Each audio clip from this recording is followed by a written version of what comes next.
Hello traders, तो चलिए कल के लिए एनालिसिस कर लेते हैं। निफ्टी की फर्स्ट एनालिसिस करते हैं। आई होप आप लोगों ने आज बाइंग साइड का मूव पकड़ा होगा। प्रीमियम तो अच्छा गया था 70 प्लस, जहां से अपना एंट्री का व्यू बना था वहां पे। उसके बाद जो हम लाइन में थे, प्रीमियम जो टॉप लगाया था उसके बाद मार्केट उसका धीरे धीरे करता ऊपर तो गया, लेकिन प्रीमियम कुछ नहीं बढ़ा है। जो भी बाइंग सेलिंग किया होगा वो जानता है। बाय ऑन द डीप तो था मार्केट में, क्योंकि हमारा जो व्यू था ट्रेंड लाइन जहां से बना था, ये वाला जो ट्रेंड लाइन है वो ऊपर तक हंट करेगा, लेकिन ऐसा कुछ किया नहीं। 24,000 के लेवल के ऊपर में जाके मार्केट सिर्फ ये जो आपका ये वाला जो सेलिंग कैंडल है उसी को हल्का, सॉरी बहुत बड़ा हो गया, ये जो छोटा सा दिख रहा है एक सेलिंग, उसी को हल्का फुल्का निकाला। इस 15 मिनट में वीक दिख रहा है, लेकिन इसको ब्रेकआउट हुआ है। उसके बाद मार्केट पूरे दिन 24,000 के ऊपर में साइडवेज रहा। लोगों ने बाइंग सेलिंग दोनों तरह का मूव, मतलब मूव बोलती हूँ, दोनों तरह के ट्रेड किए होंगे, क्योंकि ऊपर से सेलिंग प्रेशर दिख रहा था और नीचे से बाइंग, मतलब dip buy on dip type का, कि ये सब लेवल हंट हो सकते हैं करके, तो ऐसा टाइप का। लेकिन मार्केट एट द एंड बीच में क्या किया, 24,000 के लेवल में जो बायर थे साइडवेज था, उसको लास्ट आवर में क्या किया, निकाल के क्लोज कर दिया है। तो अब अपन कल के लिए कैसे ट्रेड कर सकते हैं। देखो, मार्केट का रेंज आप देख पा रहे हो, ये एक बॉक्स में फंसा हुआ है, ठीक है, इससे निकल ही नहीं पा रहा। अब ये जहां पे क्लोज हुआ है वो है बीच का लेवल, ठीक है। तो अब बीच का है, तो एकदम से इस मूव को, मतलब इसको बोल पाना कि कल बाइंग में ही जाना है या सेलिंग में, ये कंफर्म नहीं बोल सकते, क्योंकि बायर स्ट्रांग होते तो ये सारे लेवल हंट हो जाते, ठीक है, ये सारे लेवल एकदम से निकालते हुए मार्केट बाइंग में चला जाता। लेकिन अगर फिर भी व्यू अपन दोनों साइड का रखेंगे, क्योंकि अपन जो सोचते हैं तो ऑपरेटर कुछ और कर देता है, ओपनिंग ही अलग दे देता है, तो ऐसा नहीं बोल सकते कि बायर स्ट्रांग नहीं है। आज के डेट में बाइंग बायर मतलब स्ट्रांग नहीं थे, जो मार्केट को इसको हंट करने के लिए नहीं ले गया। एक लेवल तक जाके बायर ने कोशिश तो किया, लेकिन नहीं, लेवल को नहीं निकाल पाया। तो कल क्या करेंगे, अगर इन केस मार्केट 24,000 के ऊपर, मतलब नीचे क्लोज किया है, लेकिन फिर भी गैप अप देता है ओपनिंग, है ना, क्योंकि अब नीचे क्लोज किया है तो सब सेलिंग साइड का फिर से व्यू हो गया, तो गैप अप ओपनिंग देते हैं ना, तो हम फिर से ये जो ये वाला लेवल है और ये ऊपर के 24,200 के लेवल तक को टारगेट करने के लिए जा सकते हैं। इनकेस अगर गैप डाउन ओपन हो जाता है तो अपन ये नीचे के लेवल को देखेंगे। मार्केट में जिस तरह का मोमेंटम आएगा, मोमेंटम के साथ ही चलेंगे, क्योंकि शुरू में तो आज साइडवेज सा हो गया था 5-7, मतलब 10-15 मिनट, उसके बाद ही मूवमेंट आया, तो हमने समझ में आया कि हाँ ट्रेंड लाइन को ब्रेकआउट कर रहा है, तो हमने उसके साथ ही व्यू बना लिया था कि बाइंग साइड जाएगा और बाय ऑन डीप ही करना है। तो सेम कल भी अगर ओपन होता है, किसी तरफ का मूव दिखाता है तो नीचे दिखाएगा तो नीचे जाएंगे।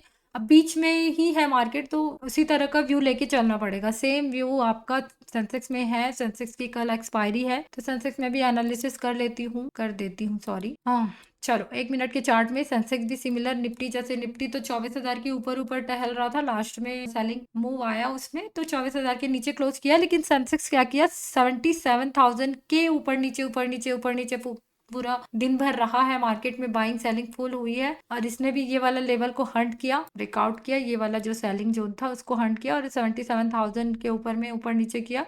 लेकिन लास्ट आवर में क्या किया, फिर से नीचे आके क्लोजिंग हुई है, इसके ऊपर मार्केट नहीं जा पाया। तो सेम इसमें भी व्यू है, अगर गैप अप वगैरह ओपन होता है यहाँ कहीं, तो अपन 77,200 का लेवल तो दिख ही रहा है और ये तो हंट होगा ही। और फिर ये छोटे छोटे जितने भी स्विंग है उसको निकालने के लिए मार्केट अपसाइड जा सकता है। ऊपर में 77,500 का भी लेवल यहीं आसपास है, ठीक है, यहाँ पे लगाई नहीं हूँ, आप लोग देख लीजिए। तो धीरे धीरे निकलता है, तो यहाँ तक के टारगेट के लिए देखेंगे। अगर नीचे होता है, गैप डाउन होता है, या फिर कुछ साइडवेज सब ही ओपन होता है, तो साइडवेज के साथ बड़ी बड़ी कैंडल, अगर साइडवेज ओपन होता है ना, तो बड़ी बड़ी कैंडल के साथ बाइंग आई तो अपन बाइंग साइड का देखेंगे, ठीक है। लेकिन अगर गैप डाउन होता है और गैप डाउन के साथ अगर सेलिंग आता है, हल्का फुल्का लगता है कि नीचे के लेवल को हंट करने जा सकता है, कैंडल से समझ में आ जाता है, तो अपन नीचे के ये जो जितने, ये स्विंग तो हो गया है, ये वाला स्विंग, ये छोटे मोटे जितने भी लेवल हैं, जिसमें ये 76,800 का लेवल तो बहुत पास है, ये तो एक ही कैंडल की बात है सेंसेक्स के लिए। और फिर ये 76,500 ऐसे लेवल में नीचे के लेवल के लिए ट्रेड कर सकते हैं। प्रीमियम का मैं नहीं बताती हूँ एक्सपायरी में, क्योंकि देखो मार्केट जिस लेवल पे चलता है ना, उसी का इन द मनी आप देख लिया करो, इसीलिए प्रीमियम, ये वाला प्रीमियम फट जाएगा, वो प्रीमियम, तो ये मुझे उतना मैं कंफर्म नहीं बता सकती, क्योंकि मार्केट ओपन होगा किस कौन सा प्रीमियम कहाँ पे, जैसे एक्सपायरी के दिन कैसे ट्रेड करते हैं, जैसे पीएसवाई लेवल ज़्यादा देखते हैं। जैसे जो सेंसेक्स है अब 77,000 के, तो ऊपर नीचे किया, ऊपर में है 200, बार बार इसका रेजिस्टेंस लेगा तो हमको पता चल जाएगा कि इसका ब्रेकआउट कर देगा। नीचे अगर नहीं आया, मान लो जब फ्लो में आ गया मार्केट नीचे और यहाँ पे सपोर्ट लेने लग गया 76,500 का लेवल में, तो उसका ब्रेकडाउन होने के चांसेस हैं। बीच में 800 का भी लेवल है, तो इन लेवलों पे भी एसएल हंटिंग चलता है। तो ये कैंडल जब बनते हैं ना, उसी समय मार्केट में क्रिएट होता है एसएल, तो समझ में आता है। अभी का तो पूरा व्यू है, गैप अप हुआ तो ऊपर के लेवल पे जाएंगे, साइडवेज हुआ और सीधा निकलता है बड़ा बड़ा कैंडल के साथ, तो भी हम एक बारी बाइंग साइड का देख सकते हैं।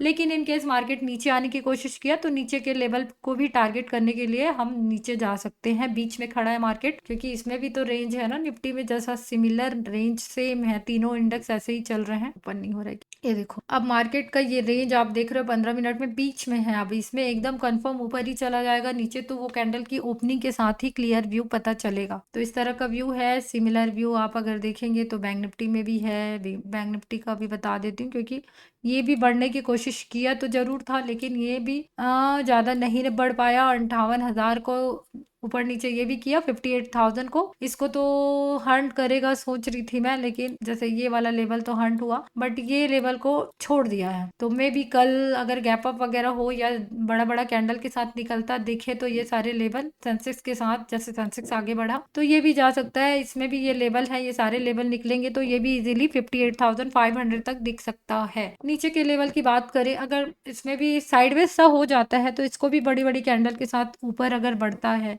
या फिर निकलता है तो अपन बाइंग साइड का ही देखेंगे। लेकिन इन केस गैप डाउन हो जाता है तो अपन ये इसमें क्योंकि ज़्यादा ही रिट्रेस कर करके गया है, तो इन लेवलों पर एसएल होते हैं, तो नीचे के साइड ये सब छोटे छोटे जितने भी स्विंग हैं उसको हंट करता मार्केट नीचे दिख सकता है। तो तीनों में सिमिलर व्यू है। कल सेंसेक्स की एक्सपायरी है, थोड़ा देख के ट्रेड करिएगा, क्योंकि एक्सपायरी के दिन लपेटता भी बहुत है मार्केट, और थोड़ा सा जो अपन अपने को एसएल दिखते रहता है उसके अपोजिट जाने की कोशिश करता है मार्केट। सब लोग एसएल मतलब एसएल तो क्रिएट करता है, ट्रेंड लाइन वगैरह कुछ बना देता है, लेकिन अक्सर 2-3 एक्सपायरी में जिस तरफ का एसएल दिखता है, जैसे कल की एक्सपायरी थी मंथली, पूरा बैंक निफ्टी में पूरे एसएल दिख रहे थे ट्रेंड लाइन का, उसको हंट ही नहीं किया, उसके नीचे नीचे ही क्लोज करके चला गया। तो एक्सपायरी में कुछ ऐसा ट्रेंड लाइन वगैरह बनाता है, लेकिन हम ऐसे मतलब कंफ्यूज करता है ट्रेंड लाइन बना के कि ब्रेकआउट ही कर दूंगा, लेकिन उसके जस्ट अपोजिट भी मूव हो जाता है। तो ऐसा कुछ सिचुएशन बनता है, उसके अकॉर्डिंग आप लोग ट्रेड करिएगा। तो संभल के करिएगा, एक्सपायरी के दिन ज़्यादा लॉस ना हो, और थोड़ा सा साइडवेज मूवमेंट से थोड़ा बचना, क्योंकि प्रीमियम डिके होने का चांसेस रहता है। तो चलिए, थैंक यू।